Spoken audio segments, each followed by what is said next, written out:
Hello बच्चों, let's read this question. The question says for a damped oscillation the graph between square of amplitude of oscillation and the time is best described by, and these are the given options A, B, C and D.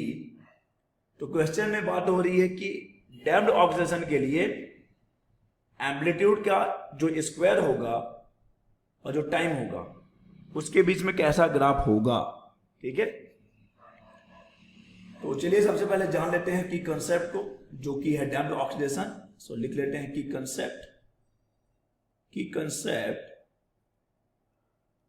Key concept for this question is obviously damped oscillation. Damped oscillation. देखो क्या होता है damped oscillation. एक ऐसा oscillation जिसका कि amplitude time के साथ डिक्रीज होता चला जाता है, उसको हम बोलते हैं damped oscillation.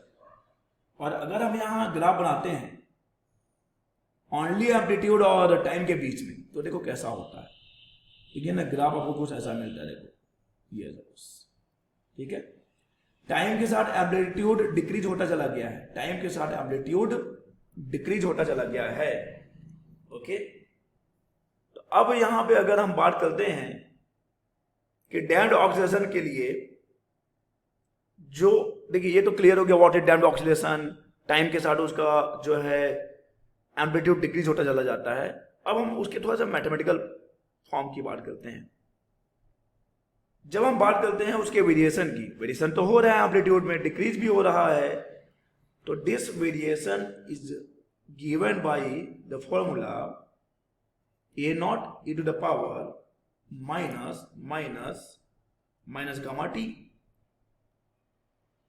This is the variation in the amplitude with time for the damped oscillation.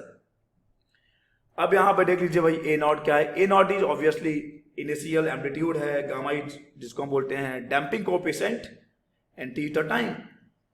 अब इसका स्क्वायर कर देना है. ठीक है, क्योंकि हमको तो स्क्वायर का वेरिएशन देखना है, तो स्क्वायर करेंगे बच्चे.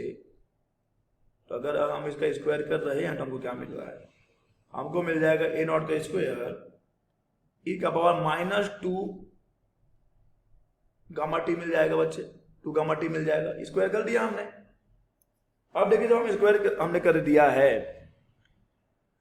तो यही तो बता रहा है कि जो एम्पलीट्यूड का स्क्वायर है वो कैसे डिक्रीज हो रहा है बच्चों. एक्सपोनेंशियली ही तो है. अब देखोगे ए नॉट इज कांस्टेंट. किसका फंक्शन है ए नॉट का? ए का स्क्वायर किसका फंक्शन है? ए का square is function of exponential function. We simply say कि भाई ये एक्सपोनेंशियल फंक्शन है. ओके, तो एक्सपोनेंशियल फंक्शन के लिए हमको ग्राफ पता है बच्चे. और भी कैसा एक्सपोनेंशियल फंक्शन है? डिकेइंग है बच्चे, यानी डिक्रीज हो रहा है. तो एक्सपोनेंशियली जो डिक्रीज हो रहा हो दिस वन. ओके, और हम ऐसा क्यों बोल रहे हैं कि B will be the correct answer? क्योंकि हमको पता है, यहां पर देखिए ये मैथमेटिकल फॉर्म उसका जो बता रहा है कि जो एम्पलीट्यूड का स्क्वायर है वो एक्सपोनेंशियली डिके करेगा. और ये रहा वो graph B. So B is the correct option for this question. B is the correct answer. B is the correct answer.